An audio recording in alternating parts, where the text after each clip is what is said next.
Olá, boa tarde, Paulo. Tudo bem? Bem-vindo mais uma vez aqui à TV 247. Estamos ao Boa vivo no tarde. Brasil agora. Tudo bem, Paulo? Tudo bem você? Tudo ótimo, muito bom falar com você. Paulo, olha, hoje é um dia importante porque estão sendo retomadas, depois de muitos anos, as relações Brasil-Venezuela. Eu queria começar com esse assunto antes da gente entrar mais propriamente na economia brasileira.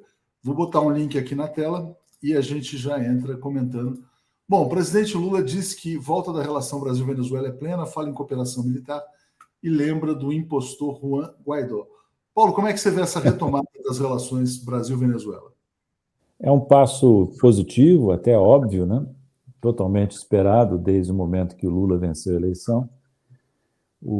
As reclamações são totalmente infundadas.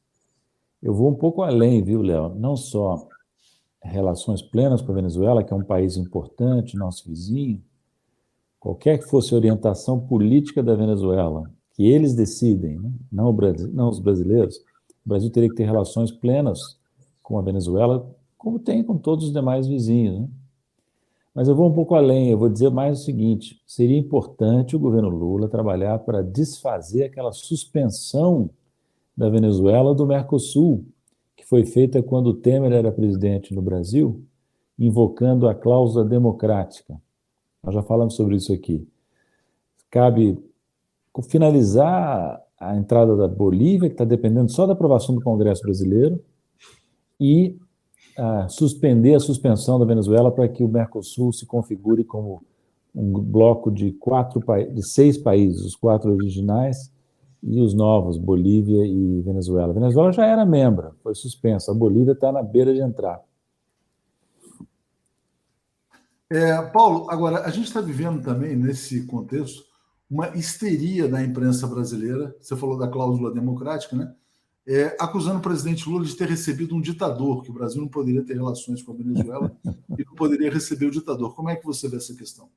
Isso é um equívoco de abordagem, viu? Porque, volto a dizer, o Brasil, nas suas relações internacionais, não só aqui na América do Sul, mas em todas as regiões do mundo, tem que se pautar pela paz, pela cooperação, pelo entendimento, pelo diálogo, qualquer que seja o regime político do outro país. Nós não somos os Estados Unidos, nós não temos uma missão de reformar politicamente os outros países. Não é nosso papel, nem deve ser. Então, é ter a serenidade para entender o seguinte: o Brasil vai ter boas relações com a Venezuela, vai ter boas relações com o Uruguai, que é presidido no momento por um presidente conservador, boas relações com o Equador, boas relações com o Peru, e assim por diante. Não existe isso, entende? É uma infantilidade, eu vou dizer, ficar cobrando do Brasil, de Lula, um papel de questionar as escolhas políticas, os processos políticos que esses países, vizinhos ou não, experimentam. Pelo amor de Deus. Né? E é uma histeria, né, Paulo? Vamos imaginar o seguinte, quer dizer, se o presidente, sei lá, chinês quiser vir ao Brasil, ele não pode ser recebido porque o sistema lá não é a democracia ocidental? Por que tanta má vontade com a Venezuela? É porque a Venezuela, de fato, é um país que saiu do script, desafiou a potência hegemônica desde o tempo do Chaves, né?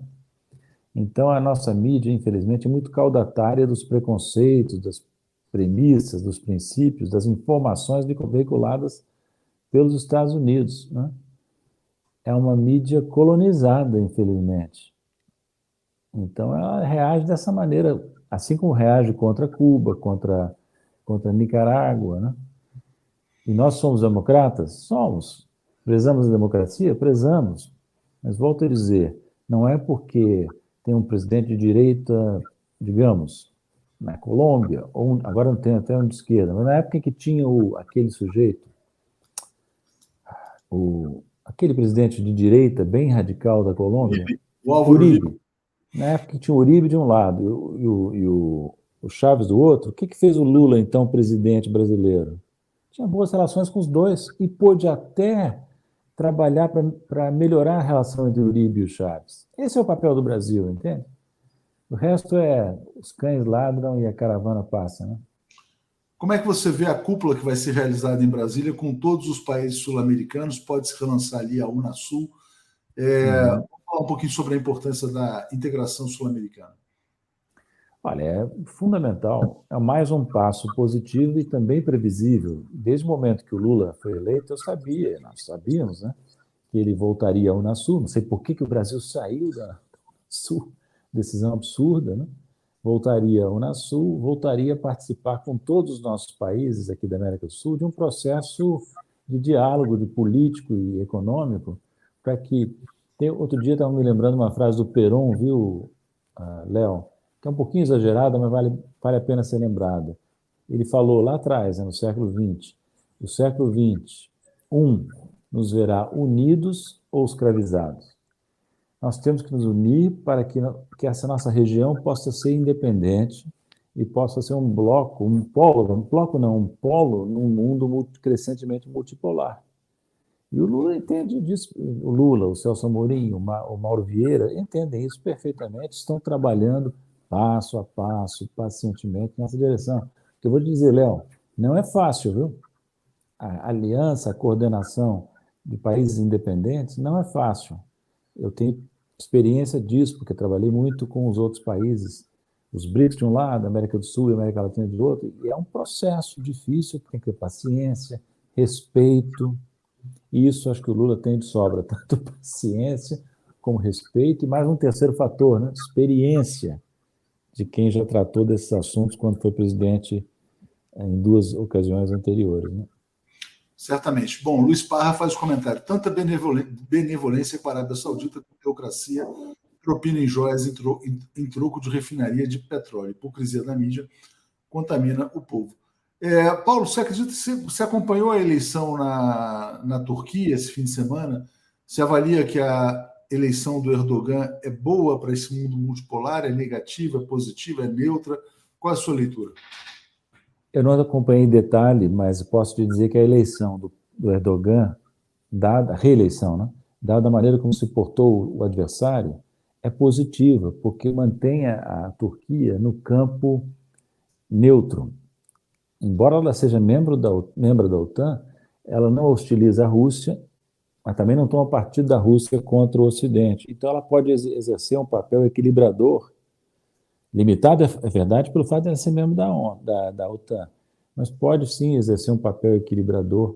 Léo, a esquerda brasileira, que é a que participa do seu canal, né, ela tem que entender o seguinte: quando se julga questões internacionais, não se pode perder de vista a dimensão geopolítica, que já estava presente na sua pergunta. Não é apenas saber se o presidente de certo país é democrata ou não, se ele protege os direitos das mulheres ou não, se ele protege os direitos dos homossexuais ou não. Isso tudo é importante, sim, mas não é o único fator num mundo em que a multipolaridade está se consolidando. Então não adianta nada condenar o Putin porque é ditador, supostamente, ou o Xi Jinping, ou a Arábia Saudita, ou o Sheik, o príncipe da Arábia Saudita, não. Então, é importante ver qual o papel que esses países, a Turquia também, jogam na transição difícil, tumultuada, para um mundo em que o Ocidente não vai mandar mais como mandava. Esse é o ponto central. Aliás, o Bresser Pereira escreveu um artigo esse fim de semana que é exatamente isso. O Ocidente não pode mais mandar no mundo como mandava antes. Paulo, a gente não se falou depois da participação do presidente Lula no G7. Como é que você avaliou a participação dele? Você ficou orgulhoso dessa... Você que escreveu o livro que o Brasil não cabe no quintal de ninguém. Como é que você avaliou a participação lá no Japão?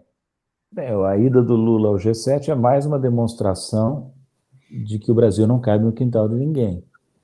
Porque não é o fato de Lula ter ido apenas, é a maneira como ele se portou lá. Ele não ficou de vaquinha de presépio dos membros do G7. Ele aceitou o convite, manifestou suas opiniões, discordou do G7 e até fez uma coisa ousada, questionou o papel do G7. É bom lembrar que o G7 se revitalizou por causa do conflito Estados Unidos-Rússia de um lado, Estados Unidos-China do outro. Porque na época em que eu estava lá no FMI, trabalhando também no G20, criou-se, com participação forte do Obama, o G20 como principal foro, em substituição ao G7. Então o G7 passou um longo período aí hibernando e só foi ressuscitado agora, nos anos recentes, quando se agravou a disputa entre três membros do G20, Estados Unidos de um lado e Rússia e China de outro. Então o Lula foi lá e bateu um bolão no meu modo de ver, né? Foi habilidoso e ao mesmo tempo firme, né? Porque, viu, Léo, aqui no Brasil tem um problema. Eu não gosto de falar mal do Brasil, mas também a gente precisa reconhecer alguns defeitos que nós temos. Um deles é que aqui tem muita gente com jogo de cintura, mas pouca gente com espinha dorsal. E o Lula tem as duas coisas: jogo de cintura e espinha dorsal. Gostei, primeira vez que eu ouço essa expressão, Paulo. Isso é seu ou você ouviu de alguém? Diga lá. Não é meu, é uma observação minha de longa convivência com os brasileiros. É boa, porque às vezes o jogo de cintura, na verdade, ele quebra um pouco a espinha, né? As É, pessoas se agacham demais, né? Então você pode ter isso. jogo de cintura mantendo a espinha dorsal.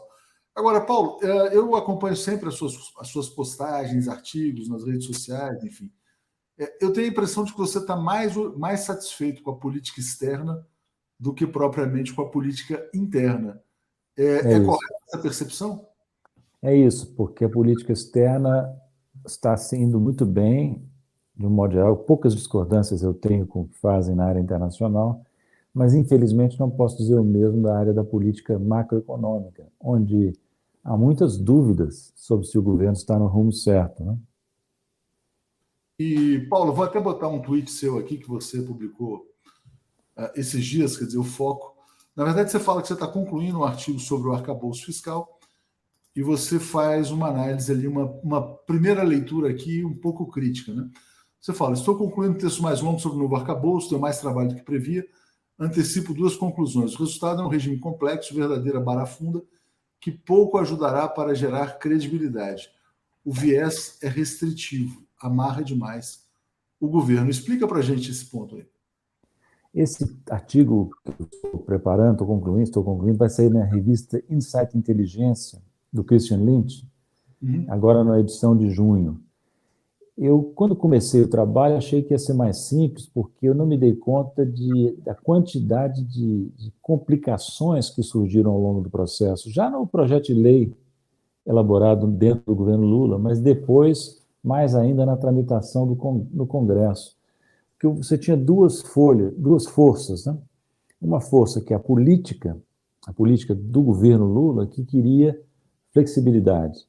E de outro, o ministro da Fazenda, que compreendeu, ou entendeu, melhor dizendo, que tinha que dar uma garantia ao mercado, aceitando certas amarras.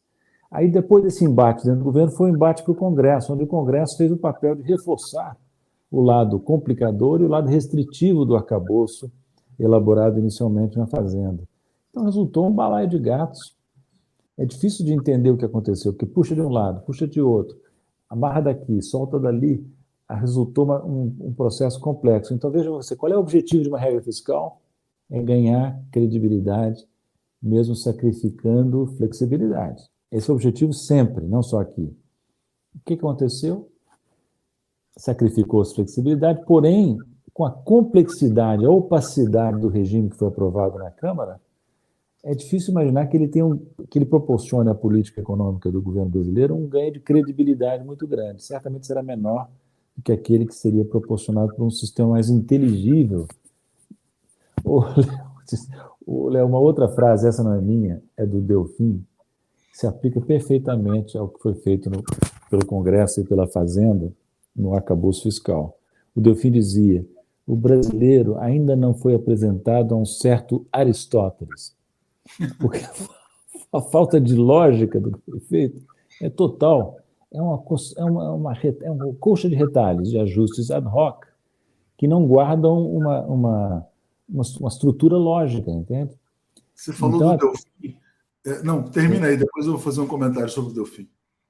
não, o Delfim é um grande conhecedor da alma brasileira, né? Ele próprio não é um grande especialista em Aristóteles, mas é que o Aristóteles dá um mínimo de disciplina. É verdade que ele pode até constranger a criatividade. Então, eu reconheço que essa nossa falta de lógica também é uma fonte de criatividade do brasileiro, né? Então, como tudo, essa pouca relevância que o Aristóteles tem para nós é uma faca de dois gumes, né? Não, porque eu estava no fim de semana vendo o centenário do Henry Kissinger e eu acho que o Delfim Neto também vai chegar aos 100 anos de idade, né? Quer dizer, porque realmente é impressionante a longevidade dessas figuras que tiveram um papel histórico relevante nos dois casos ali. Mas, Paulo, então é o seguinte, você acha que o arcabouço ele não dá credibilidade, é complicado demais. Eu também acho até difícil de explicar, parece que é uma fórmula que depende de crescimento de arrecadação para ter aumento de investimentos. Você conseguiria simplificar o que foi aprovado para o leigo? Bom, tecnicamente não é complicado, né? Politicamente é que é o problema, né? Eu, por exemplo, teria preferido e manifestei essa preferência publicamente, mais de uma vez ao longo dos últimos meses, um regime tão simples quanto é o regime da política monetária. Flexível, oferece uma previsibilidade, mas não amarra demais o Banco Central.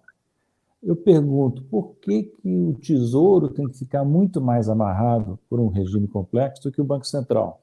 Por que o Banco Central merece confiança e o Tesouro não se fazem parte do mesmo Estado, supostamente inconfiável?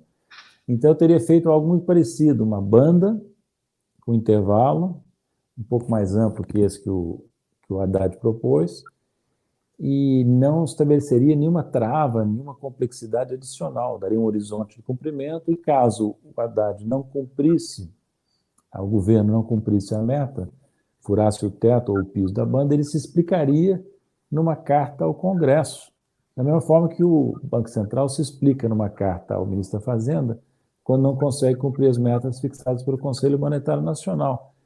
Agora, eu reconheço que essa parece uma beleza de solução, ovo de Colombo, mas, na verdade, o problema é político.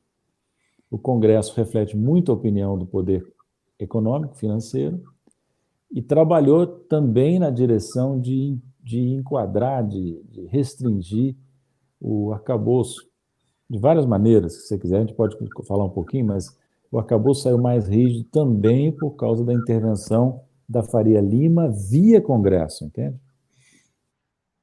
Como é que vão ser essas restrições, Paulo? O que você acha que vai acontecer na prática? Vai haver uma limitação aos gastos sociais, aos investimentos? O que vai acontecer com essa nova regra fiscal? Depende do que acontecer com o crescimento econômico. Porque se o crescimento econômico for significativo, apesar de tudo, aí você vai ter maior facilidade de gerar os resultados primários estabelecidos como metas.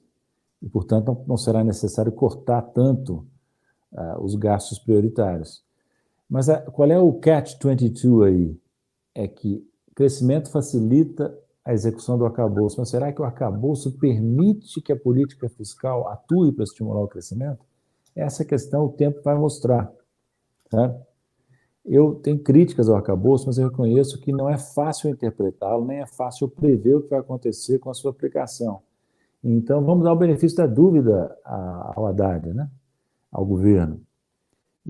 Porque se o crescimento acontecer, apesar do arcabouço restritivo que foi aprovado, então, assim, aí ótimo, aí os economistas que, como eu, fizeram ressalvas, críticas, terão feito críticas talvez legítimas, mas infundadas no frigir dos ovos, né? Eu espero que eu esteja errado, eu espero que o crescimento venha e que o arcabouço não se mostre tão impeditivo do crescimento quanto se pensou, quanto se pensa agora, né? Eu vou ler um comentário aqui do José Leonel Fioravante, ele falou: o arcabouço nada mais é do que agradar o mercado e esmola para o povo, como sempre, né? Delfim Neto crescia o bolo e jogava farelos do bolo para a sociedade.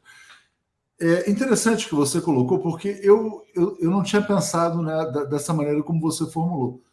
Eu imaginava o seguinte: olha, se houver mais crescimento, né, então você não vai ter restrição desse arcabouço, porque vai aumentar a arrecadação, e a arrecadação maior vai permitir maior investimento público. Mas o que você está dizendo é que o arcabouço em si ele pode restringir o crescimento econômico. No entanto, Paulo, dito isso, você tem várias instituições financeiras, bancos, etc. Todo mundo está revisando as projeções de crescimento econômico para cima. Não sei se você tem acompanhado esse movimento, mas a que você atribui, embora sejam revisões de quase nada para muito pouco, né? O Brasil está saindo de 0,3% para 1% no caso do Citibank, de 1 para 2 no caso da XP, mas enfim, o que está acontecendo com o PIB brasileiro? O economista não sabe nada sobre o futuro, então essas projeções que o mercado faz são projeções muito tentativas, sabe? Que vão sendo corrigidas semana a semana em função das informações que chegam.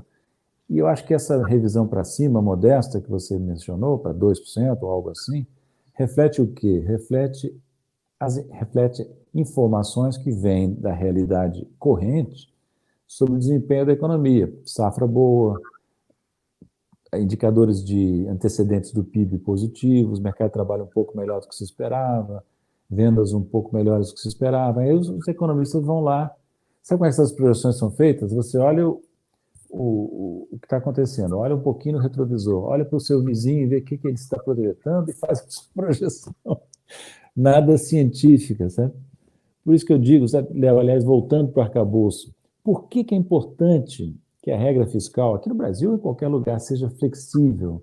Porque o economista não sabe o futuro, não sabe que eventos virão e não tem condições, portanto, de fixar uma regra rígida que possa ser depois inviável diante da evolução inesperada da realidade, entende? Por isso é que, teoricamente, é sempre preferível, se você tem que fazer uma regra, pender para o lado da flexibilidade. Lamento que isso não tenha acontecido no caso do Brasil de 2023. Perfeito. Você falou então, bom, safra agrícola que vai ser muito boa, essas revisões, embora seja difícil prever. Tem um economista que fez previsões que repercutiram muito nos últimos dias, que é esse aqui, Robin Brooks, né? E não sei se você chegou a ver esses tweets, Paulo. Ele falava: o Brasil vai se tornar a Suíça da América Latina.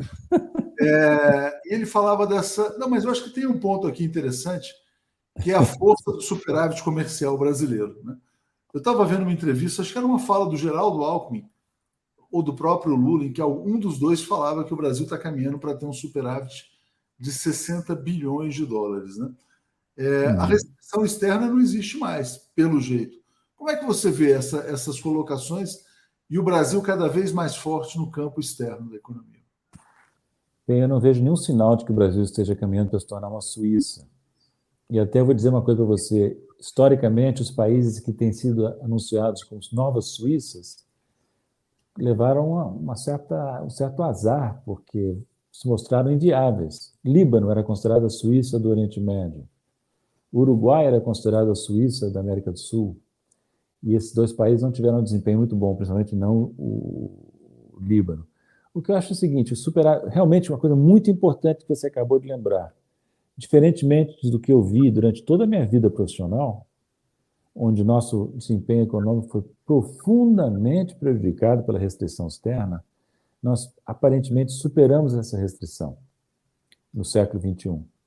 Aprendemos com o passado e hoje a economia brasileira tem uma posição externa forte, por causa do superávit comercial, do desequilíbrio em conta corrente modesto, do nível de investimento direto e, sobretudo, por causa das reservas internacionais muito elevadas. Então, o problema que a Argentina tem, por exemplo, de desequilíbrio externo muito pronunciado, o Brasil já não tem mais. Pode até voltar a ter, mas não tem mais. O que nós temos são outras dificuldades, né? E que nos tornam muito distantes dessa Suíça que foi anunciada por esse jornalista, né? Robin Brooks, né? Não, economista. Economista. Mas enfim, mas de qualquer maneira, essa questão de superar a restrição externa, de fato, é muito importante. E que vem do agronegócio, Paulo. E aí eu queria te perguntar o seguinte, quer dizer, sobre como você vê nessa semana, que passou nos últimos dias também, o relançamento da indústria, da política industrial, a ideia de produção de automóveis, enfim. Se há algum antagonismo entre o Brasil agrícola e o Brasil industrial, ou se as duas correntes aí podem caminhar harmonicamente daqui para frente. Eu estive em São Paulo e na semana passada participei de um debate com o Gilberto Maringoni, na Escola de Sociologia e Política, que teve exatamente essa questão como tema. Aliás, a íntegra do debate está lá no meu canal no YouTube. Mas resumindo o que eu disse lá e que também ouvi do Gilberto, sim, a agricultura é importante. Sim, o Brasil tem competitividade na agropecuária exportadora, não há dúvida. Mas não é razoável imaginar que um Brasil continental, urbano, possa se desenvolver apoiado apenas no agro-pop. O agro é pop, mas não gera receita, porque paga pouco imposto, não gera emprego e não constitui uma base adequada para uma economia do porte da brasileira. Então, muito positivo que o Alckmin, o Aloysio, o próprio Lula estejam engajados num processo de reindustrialização do país. Isso vai demorar? Vai, mas é preciso começar e eu espero que esse começo não demore muito. Parece que já está começando mesmo, né, com medidas que estão sendo tomadas no âmbito do BNDES. Você acha correta essa classificação que eles têm feito de neoindustrialização e não de reindustrialização? Como é que você vê isso? Esse negócio de neo sempre me deixa com a pulga atrás da orelha, porque ao longo da minha vida eu notei que o prefixo neo era usado para esconder um monte de velharia, né? Por exemplo, neoliberalismo, supostamente novo, na verdade era um retorno, uma regressão a padrões pré-keynesianos de política econômica e de pensamento econômico. Por que neoindustrialização? Para mostrar que nós não vamos fazer exatamente o que fizemos no passado. Ok, então se é isso, tudo bem. Mas imaginar que nós não vamos fazer coisas que nós fazíamos no passado. Vou dar um exemplo. Compras governamentais. Discriminar a favor do produtor nacional. Tarifa de importação. Né? Exigência de conteúdo nacional. São instrumentos clássicos que o Brasil precisa recuperar e que o Brasil precisa proteger de acordos lesivos, como esse que foi finalizado, ou quase finalizado, no tempo do Bolsonaro e do Macri com a União Europeia. Então, eu disse lá em São Paulo, na quarta-feira passada, e vou repetir agora aqui. Beleza que o Alckmin tenha dito várias vezes que quer neoindustrializar o Brasil, mas isso não é consistente com manifestações que ele fez de apoio a esse acordo Mercosul-União Europeia, que é um acordo intrusivo que impede o Brasil de lançar mão de instrumentos importantes de política industrial. Então, vamos estabelecer de novo, é o Aristóteles, né? Pedir um pouco de coerência ao brasileiro. Não dá para, ao mesmo tempo, se querer reindustrializar ou neoindustrializar e aceitar um acordo que te amarra no que diz respeito a políticas de desenvolvimento como esse que o Mercosul estava preparando com a União Europeia. Paulo, e o incentivo tributário à indústria automobilística? Que tem muita gente criticando, batendo. Você acha que é uma medida correta, incorreta? Qual a sua avaliação? Olha, eu não conheço suficientemente o mercado automobilístico, mas eu desconfio que ela é correta, viu? Porque, quer queira, quer não, o automobilístico é um setor importante, que está em recessão. Então, não é que o Brasil vai, de repente, retomar o seu desenvolvimento industrial à base da automobilística, repetindo o que foi feito pelo Juscelino, não é isso. Mas fazer alguns ajustes que possam favorecer o carro mais barato, favorecer o uso. Porque é muito bonito o rico, né, que pega um Uber ou que já tem carro e diz: ah, não queremos mais carros de pobre entupindo as cidades brasileiras. Isso é muito bonito, mas não é justo, né? E o Lula sabe que o Lula vem do quê? Do ABC, né? Ele sabe que o povo gostaria muito de ter o seu carro, né? Ter um carro, dirigir, é uma aspiração legítima da população mais pobre do Brasil, ou pelo menos da classe média baixa. É isso que eles estão buscando. Eu acho que, em princípio, parece razoável. Posso mudar de ideia se mostrarem que é um absurdo arrematado, mas eu ainda não mergulhei no assunto, né? Não, certamente. E você acredita, então, que a gente está, embora abaixo do que você gostaria, mas você vê, de fato, aí há um ciclo aí de melhoria das condições econômicas, a inflação está mais controlada, que, assim, quer dizer, a inflação está convergindo quase que para o centro da meta. A gente vai entrar num ciclo de crescimento nesses próximos 4 anos? Olha, há várias indicações positivas. A inflação caindo, ela vai subir de novo, tudo indica, ao longo do ano, mas vai ficar abaixo do que estava em anos recentes. Crescimento econômico um pouco melhor do que na média dos últimos 10 anos. Mercado de trabalho talvez um pouco melhor. O governo Lula tomando medidas importantes que afetam o crescimento positivamente e melhoram a distribuição de renda. Salário mínimo aumentando em termos reais, aliás, o aumento do salário mínimo real ficou preservado do arcabouço, ponto positivo para o arcabouço. A elevação do limite de isenção do imposto de renda da pessoa física, Minha Casa Minha Vida, Wellington Dias trabalhando no Bolsa Família melhorado, renovado, ampliado. Então, tudo isso é o quê? Um governo querendo melhorar a situação, né? Então, quando eu faço críticas ao governo Lula, eu procuro sempre lembrar o seguinte: em outubro, quando é outubro, olha, Léo, 9 meses atrás, menos, nós estávamos com o coração na mão, imaginando que o Brasil poderia ter mais 4 anos desse desastre chamado Bolsonaro. Não tivemos, e tivemos o Lula, que é respeitável a todos os títulos e está tomando medidas. Tem gente que diz assim, tem inclusive pessoas conhecidas minhas: cadê a picanha que o Lula prometeu? Certo que a picanha então vai demorar um pouquinho. Não, mas está bem mais barata, já caiu muito o preço. Eu soube também disso. Mas o fato é o seguinte, não vai fazer milagre, óbvio, ninguém pode, né? Mas a melhora da situação econômica, sim. Agora, o que eu quero frisar aqui, olhando para o futuro do governo Lula e do país nos próximos 4 anos, 2% é pouco para um país que está 10 anos estagnado. Nós temos que ter uma meta de crescimento de, no mínimo, 3,5%, 4%, digamos, né? Para que o Brasil comece a crescer mais do que a média mundial, como disse o próprio Lula recentemente. O Brasil precisa voltar a ser um centro dinâmico da economia mundial. E nós temos tudo para fazer isso.